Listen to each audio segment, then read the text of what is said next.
সৰ্পমাতা কদ্ৰু আৰু পক্ষী মাতা বিনাতা।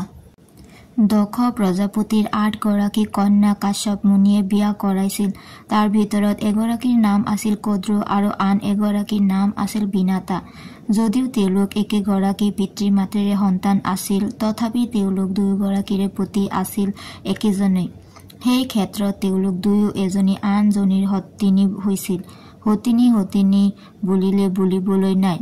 যেতিয়াই তেতিয়াই ইজনীয়ে সিজনীক হিংসা কৰিছিল। কোনে কোনজনীক দোষাৰোপ কৰি নিজৰ অধীনত ৰাখিব পাৰি সদায় তাৰ সুযোগ বিচাৰি ফুৰিছিল। কদ্ৰু আছিল সৰ্পকুলৰ মাতা। তেওঁৰ গৰ্ভতে সৰ্পকুলৰ সৃষ্টি হৈছিল। আনহাতে বিনাতা আছিল পক্ষীকুলৰ মাতা। তেওঁৰ দ্বাৰা পক্ষীকুলৰ সৃষ্টি হৈছিল। হিংসা প্ৰতিহিংসাৰ জুয়ে তেওঁলোকক সদায় দগ্ধ কৰি ৰাখিছিল। এদিনাখন সুবিধা বুজি কদ্ৰু আহি বিনাতাক সুধিছিল, বিনাতা, তুমি সূৰ্যদেৱৰ ঘোঁৰাৰ বৰণ কেনেকুৱা জানানে? বিনাতাই সেই ঘোঁৰাৰ বৰণ বগা বুলি কৈছিল।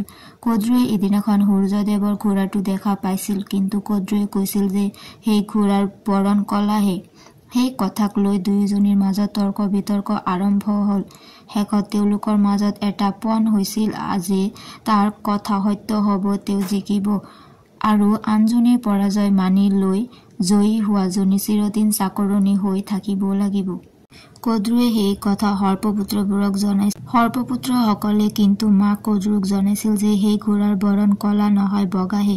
সূৰ্যৰ ঘোঁৰাৰ বৰণ বগা বুলি জানি কদ্ৰু ভীতিগ্ৰস্ত হৈ সৰ্পপুত্ৰসকলক কৈছিল, মই বিনাতাক সূৰ্যদেৱৰ ঘোঁৰাৰ বৰণ কলা বুলি কলোৱেই যেতিয়া, তোমালোকৰ ভিতৰৰ কলা বৰণৰ সাপবোৰে ততালিকে গৈ সূৰ্যদেৱৰ ঘোঁৰাটোক মেৰাই ধৰিবাগৈ, যাতে ঘোঁৰাৰ বৰণ কলাহে দেখা যায়। কালিলৈ আমাৰ জয় পৰাজয়ৰ দিন বুলি জানিবা। মাকৰ এনে অন্যায় আদেশ পালন কৰিবলৈ অমান্তি হোৱাত কলা বৰণৰ সৰ্পবিলাকক সৰ্পমাতাই খং মোৱাকৈ কলে, মাতৃৰ আদেশ উলংঘা কৰিলে অভিশপ্ত হবা। অনিচ্ছা সত্ত্বেও সৰ্পকুলে মাতৃৰ আদেশ পালন কৰিবলৈ বাধ্য হল।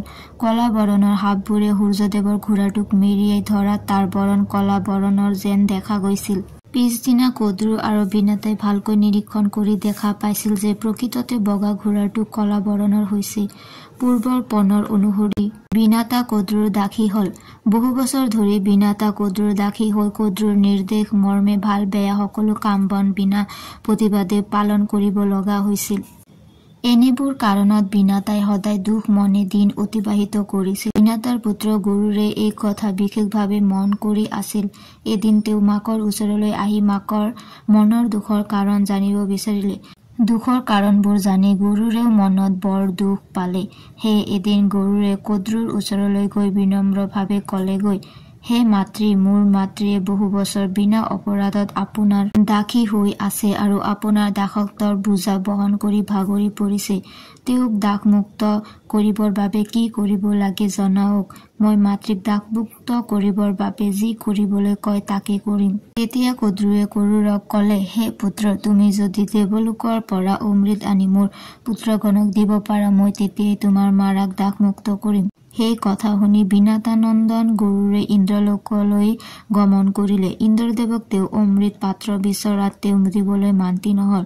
গৰুৰে উপায়হীন হৈ দেৱতা সকলৰ লগত যুদ্ধ কৰি জয়ী হৈ অমৃত পাত্ৰ হৰণ কৰি আনি পাত্ৰটি কদ্ৰুক দিলেহি।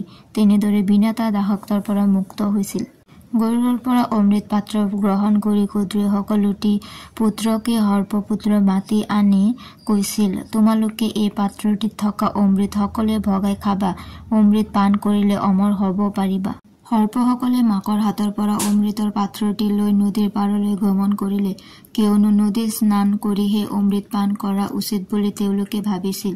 পাত্ৰটি নদীৰ পাৰৰ কোষবনৰ ওপৰতে থৈ সকলো সৰ্পপুত্ৰই স্নান কৰিবলৈ নদীত নামিল।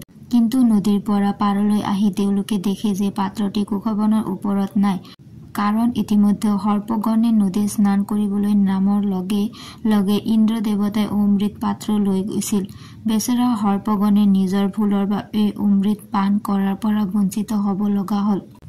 তেওঁলোক অতি নিৰাশ হল। শেষত জনুচা কোষবনত কেনেবাকৈ অমৃত পাত্ৰ চিটিকনি পৰিছে বুলি ভাবি আটাই কোষবনকে জিভাৰে চেলেকিবলৈ ধৰিলে। কোষবনবোৰ তেওঁবিলাকে এনেকুৱাকৈ চেলেকিছিল যে তেওঁলোকৰ জিভাবিলাক দুফাল হৈ গৈছিল। তেতিয়াৰে পৰা আমি সকলোৱে সাপৰ জিভা দুফালকৈ প্ৰত্যক্ষ কৰিছো।